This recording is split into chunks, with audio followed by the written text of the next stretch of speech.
Assalamualaikum warahmatullahi wabarakatuh. Alhamdulillahirrabbilalamin. Bismillahi tawakkaltu ala Allah la haula wa la quwata illa billah. Raditu billahi robba wa bil islami dina wa bi muhammadina biya wa rasulah. Rabbi zidni ilma warzuqni fahma. Amin ya rabbal alamin. Ibu-ibu, bapak-bapak yang saya hormati, perkenankanlah saya di sini mengucapkan terima kasih kepada Bapak Dekan, Dr. Ibnu Purwanto, SPPD Konsultan Onkologi Medik, Hematologi dan Onkologi Medik.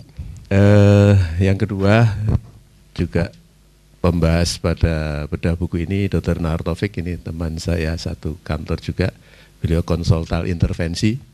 Jadi kalau ada orang serangan jantung, Dr. Nahar ini langsung dibawa ke rumah sakit, dilihat ada sumbatan 100% dibuka. Ini ahlinya Dr. Nahar Taufik. Itu yang disebut dengan intervensi perkutan, koroner perkutan. Kalau bahasa asingnya percutaneous coronary intervention primer. Primer itu artinya segera, kapanpun orang serangan jantung bawa buka. Kita sudah ada standby asal kurang dari 12 jam.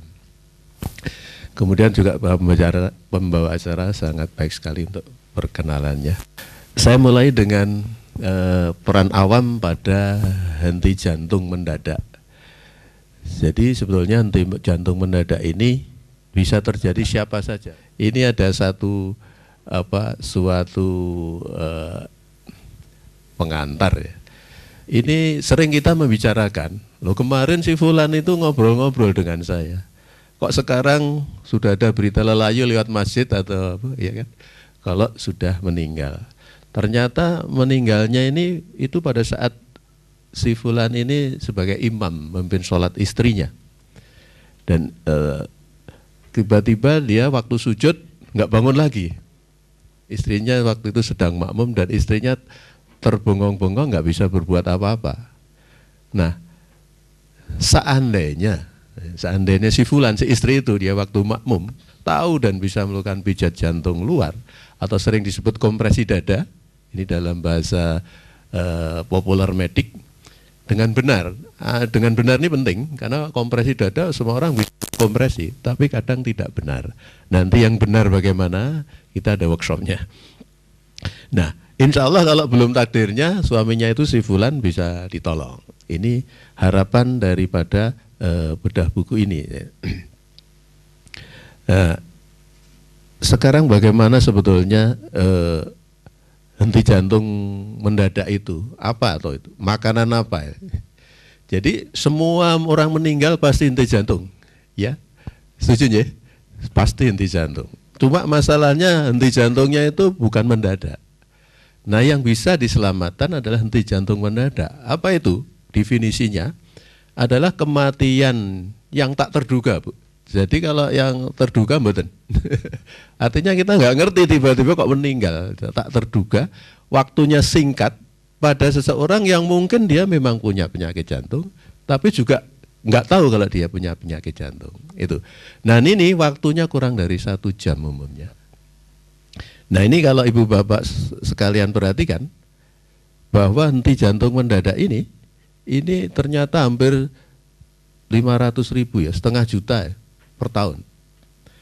Dan separuhnya dari setengah juta, seperempat dari 50 itu banyak terjadi di luar rumah sakit. Berarti di depan tetangga kita ya, di tempat-tempat ibu di mana tinggal domisili itu akan bisa ditemui gitu.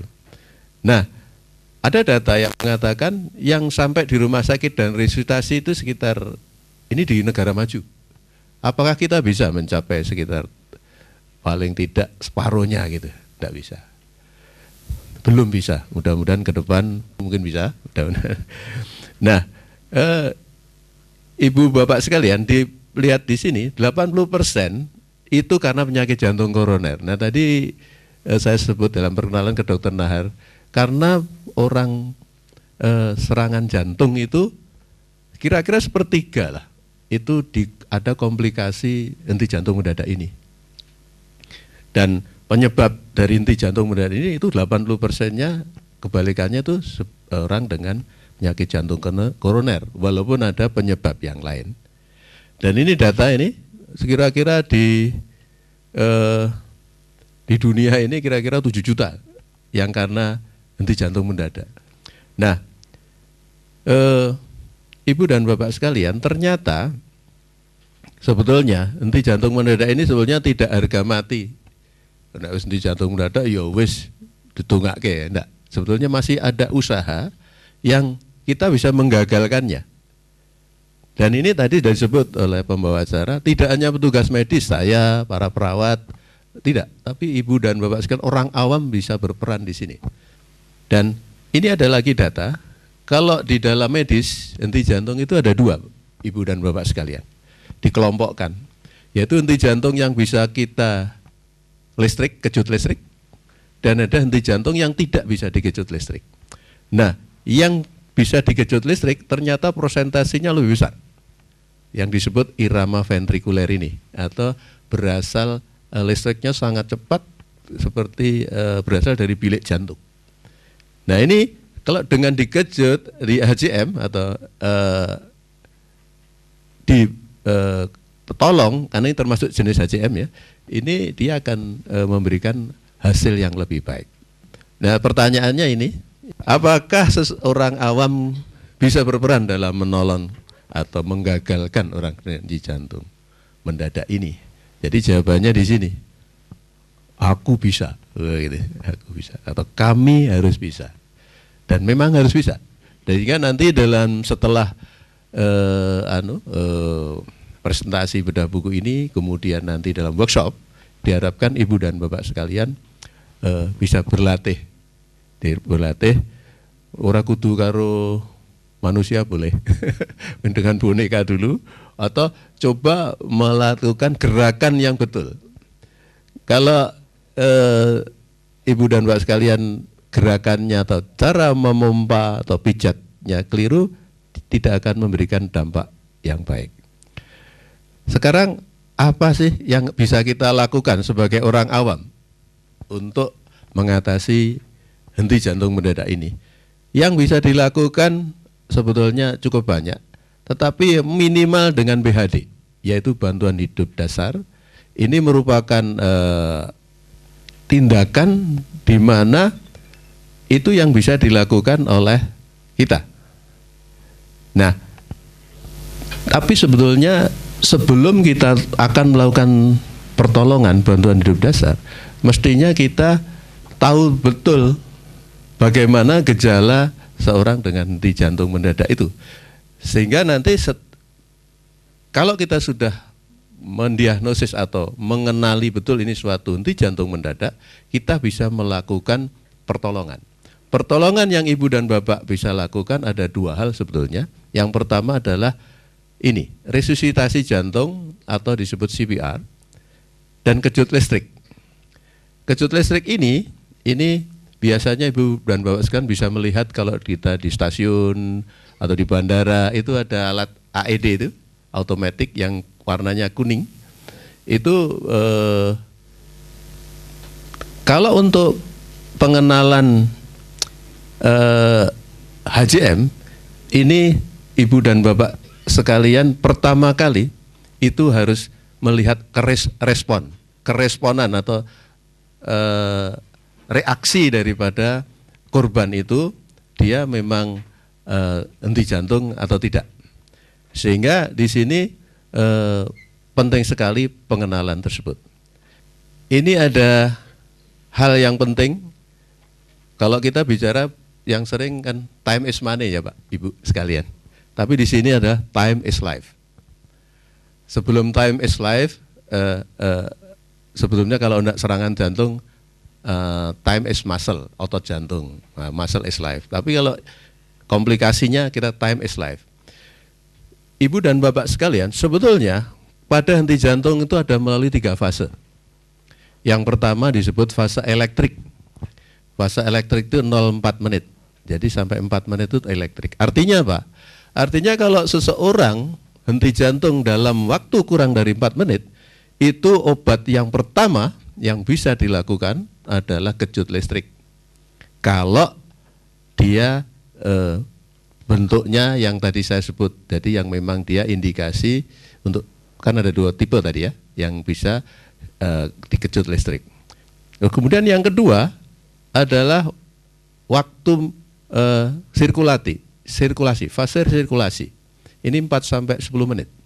Ini sangat berespons kalau kita lakukan suatu pijat jantung. Nah, fase yang terakhir disebut fase metabolik. Ini sudah 10 menit. Biasanya agak susah kalau dilakukan pijat jantung untuk kembali normal. Ini nih yang jadi masalah ini. Artinya apa? Artinya kita jangan nunggu lebih 10 menit. Lebih cepat lebih bagus. Karena kita kan nggak tahu nanti ini yang bisa dikejut atau tidak. Sebagai orang awam tidak perlu mikir itu. Pokoknya kalau ada henti jantung, fase kurang dari 10 menit, insya Allah bisa menolong seseorang dengan henti jantung. Nah, kenapa? Karena kalau sudah lebih 10 menit, itu sudah terjadi kerusakan organ. Kerusakan permanen dari otak itu dimulai waktu 5 menit. Keseluruhannya itu 100% itu 10 menit habis. Jadi sehingga disebut brain dead, mati batang otak. Kalau mati batang otak kita percuma. Gimana? Dia akan tidak fungsi-fungsi vegetatifnya, fungsi kehidupannya sudah tidak bisa diperbaiki lagi. Untuk itu jangan sampai lebih dari 10 menit harus sudah dilakukan pijat jantung. Gitu ya. Jadi 10. Karena 10%, 1 menit itu 10% sel otak rusak. Sekarang kalau untuk 100% butuh berapa menit? 1 menit 10%, 100%, 10 menit ya, betul ya? Nah, itu 10 menit. Jadi jangan lebih dari 10 menit. Harus dilakukan pijat jantung luar. Ibu dan Bapak sekalian, bagi orang awam, minimal kita bisa pijat jantung luar. Syukur bisa pakai defibrillator ini atau yang disebut automatic electrical defibrillator. Tapi umumnya kita susah memahami ya, karena untuk automatic ini kita harus tahu gangguan iramanya. Tapi walaupun otomatis dia sudah bisa mendeteksi, sudah memerintahkan. Dan ini butuh suatu pelatihan yang berikutnya. Ya mungkin nanti kita bikin buku lagi bagaimana menggunakan AED untuk awam. Ini saya kira penting untuk ke depan. Sehingga kalau kita di bandara ada orang henti jantung, kita pijat jantung luar, AED-nya kita bisa pakai gitu. Dan itu bukan hanya petugas medis. Orang awam harus bisa melakukan. Cuma di Indonesia ini mungkin belum disosialisasikan. Sehingga minimal untuk saat ini, Ibu dan Bapak sekalian bisa melakukan pijat jantung luar sudah bisa menolong 14% kehidupan. Sudah lumayan dengan pijat jantung luar saja. Tapi kalau Ibu dan Bapak sekalian bisa pijat jantung luar dan kejut listrik, AED, bisa 25%. Sekarang sebetulnya kan sudah ada petugasnya atau masalah itu, sebetulnya memang ada. Justru tindakan kita itu menunggu petugas datang. Kalau kita, ini ada henti jantung, kita diam saja, kita nunggu bantuan datang, sudah lebih 10 menit sudah percuma, petugas datang sudah innalillahi, sudah tidak ada lagi. Tetapi kalau kita tolong dulu, baru petugas datang, itu yang kita harapkan. Sehingga di sini berlaku time is life. Sekarang bagaimana prosedurnya? Ini tadi gejalanya saya kira sudah saya sebut, tapi penting juga diulang. Jadi kalau kita untuk mengetahui ini benar enggak ini henti jantung, pertama kali Ibu dan Bapak harus memberikan rangsangan kepada korban tersebut. Biasanya kita dengan dipanggil, kalau dia tidak respon, kita curiga, ini jangan henti jantung nih. Kita goyangkan badannya, kasih tepukan, masih tidak respon, kita harus cek, ini jangan-jangan henti jantung.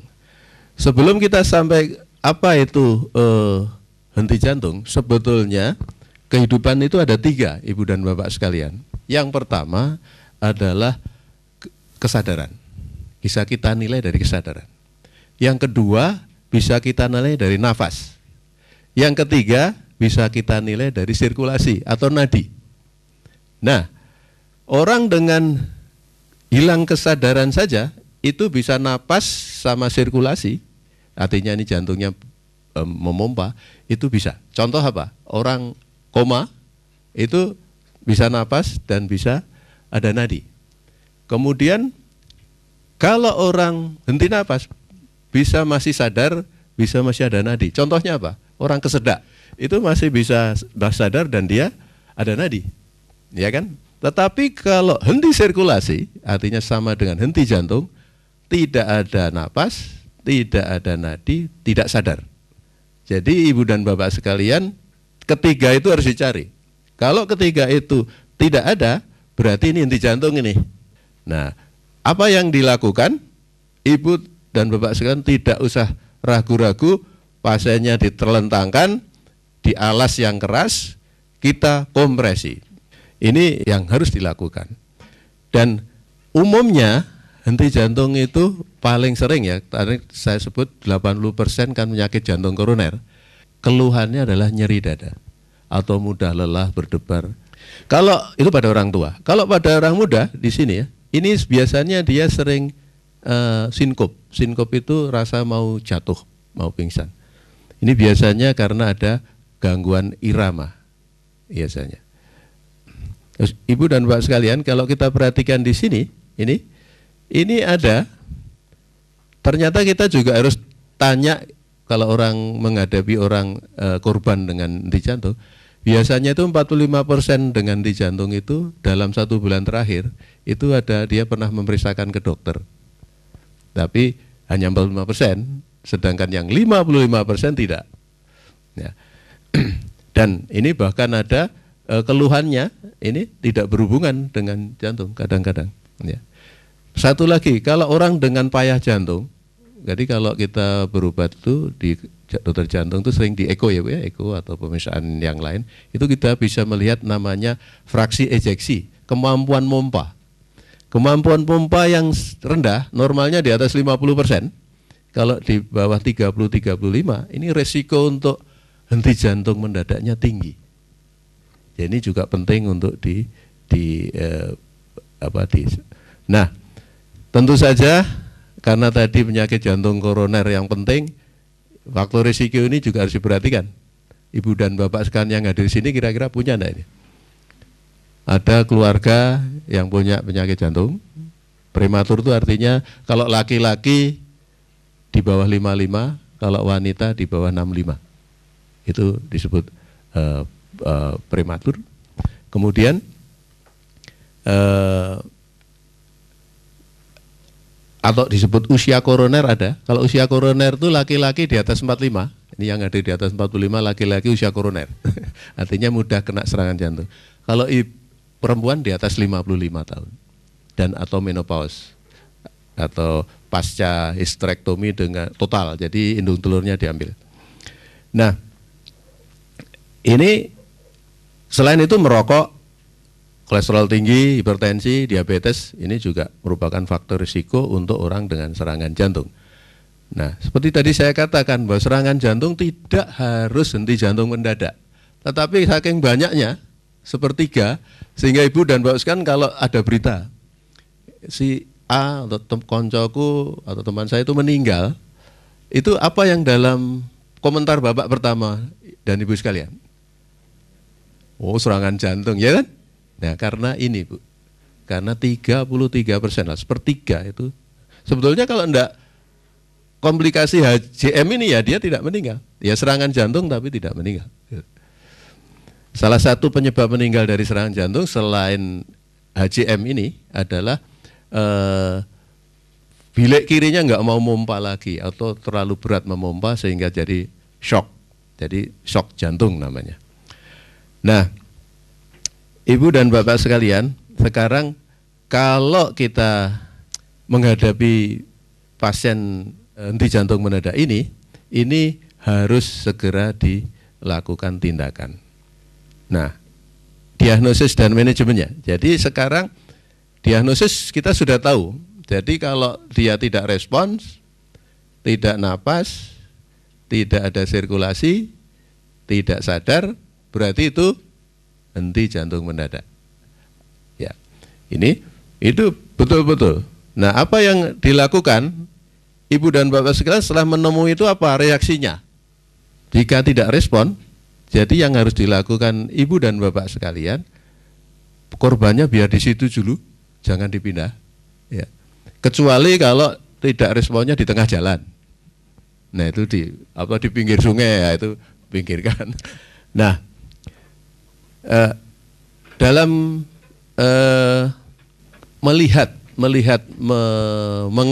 mengenal henti jantung tersebut itu terutama kan tadi dipanggil namanya atau ditepuk ya, di goyang-goyangkan, tidak respon. Kadang-kadang dia masih bisa ada napas.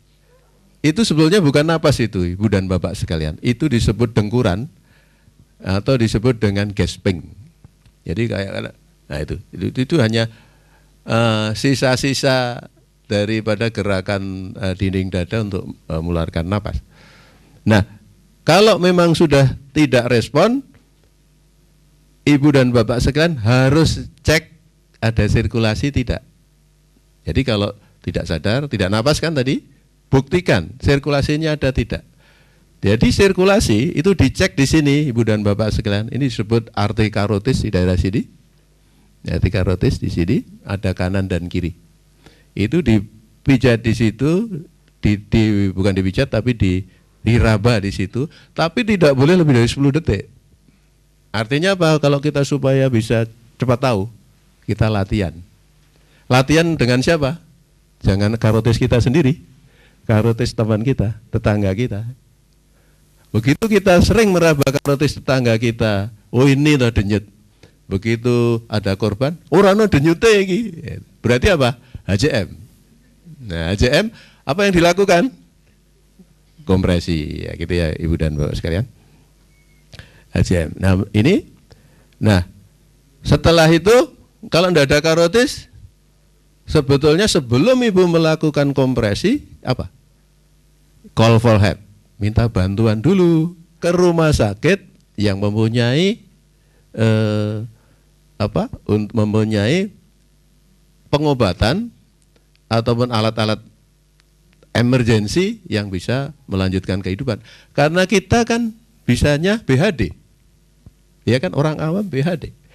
Nah harus lanjut, jangan sampai nanti sudah kita tolong baik, wah ini udah bagus, udah bangun pasiennya, Bapak tinggal HCM lagi. Bisa itu. Ya, maka harus ada bantuan hidup lanjut. Nah, setelah itu Bapak jangan terus ditinggal korbannya. Setelah yang penting saya sudah telepon Sarjito 118. Bapak kembali lagi ke korban, Ibu dan Bapak. Untuk apa? Lakukan kompresi. Dengan kompresi saja tadi sudah saya sebutkan, Bapak bisa membantu 14% kehidupan, menolong 14%. Bagaimana melakukan kompresi? Ini tekniknya. Jadi jangan berpikir bahwa jantung letaknya di kiri, Ibu dan Bapak sekalian meletakkannya di sini. Tapi letakkan aja di tengah dinding dada, di antara puting susu, ya. Jadi di arah sini, tengah saja di sini. Kemudian ini apa namanya nih, buku ya, lapak buku tangan sini, ini dipasang di sini. Boleh yang kiri, boleh yang kanan. Kemudian kedua tangan ditautkan, nanti ada workshopnya. Di tangan, kemudian posisi tangan lurus. Jadi gini ya. Jadi sehingga nanti goyangannya adalah pakai sini. Jadi bukan kayak film-film itu, Ibu dan Bapak sekalian. Ingat gak, kalau film ada orang serangan jantung, jatuh, apa yang dilakukan film?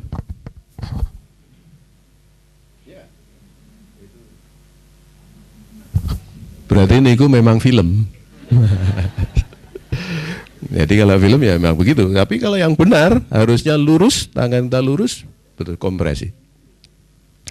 Nah ini dorong ke bawah lurus, ya, ya, paling tidak 2 inci. Ya kira 2 inci itu berapa ya? Paling tidak. Artinya lebih dari 2 inci nggak apa-apa. Ya lebih dari 5 ya, 5 cm ya, 4 sampai 5 cm kedalamannya. Dan setelah itu waktu Ibu dan Bapak melepaskan juga harus lepas betul, tapi tidak perlu begini.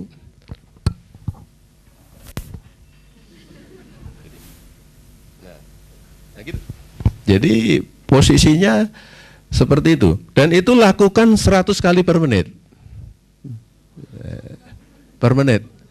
Nah, dan ibu dan bapak sekalian, kalau ibu dan bapak dengan kompresi yang bagus, ibu tidak akan tahan lebih dari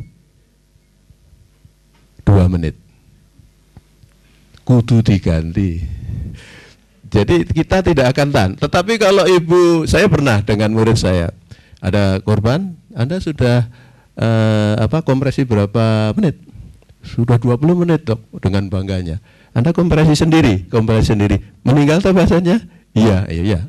Harusnya Anda harus diganti itu. Nggak bisa kalau 10 menit kok sendiri. Nggak akan kuat kita. Ini penting karena kompresi dada yang bermutu, dia akan menyelamatkan kehidupan si korban. Ya, sehingga bermutu artinya baik dan benar. Ini dalam 2 menit harus diganti. Jadi jangan ragu, harus melakukan ya ini, pijatnya seperti ini, kompresinya ya. Kalau perlu 1 menit diganti ya ora apa-apa sambil menunggu petugas yang kita telepon untuk datang. Biasanya ibu dan bapak sekalian, kalau kita bagus kompresinya dan benar ini suatu HJM, artinya kurang dari 1 jam, 10 menit biasanya dia sebelum 10 menit kita lakukan, itu sudah namanya kembali ke respon spontan. Jadi bahasanya sadar, ada apa ini? Gitu. Ini yang disebut dengan mati suri, ibu dan bapak sekalian. Jadi HJM itu mati suri, nama lainnya. Dan ini, tetapi kalau ibu sudah berusaha 30 menit kompresi, sudah, apalagi sudah petugas medis sudah datang, dia belum bisa menyadarkan korban itu, biasanya agak hopeless. Jadi biasanya tidak cukup berhasil. Sekali lagi ibu dan bapak sekalian, kompresi dada harus dimulai, walaupun kita belum tahu iramanya. Jenisnya kan tadi ada 2 yang iramanya. Tugasnya ibu dan bapak sekalian identifikasi benar ini HJM,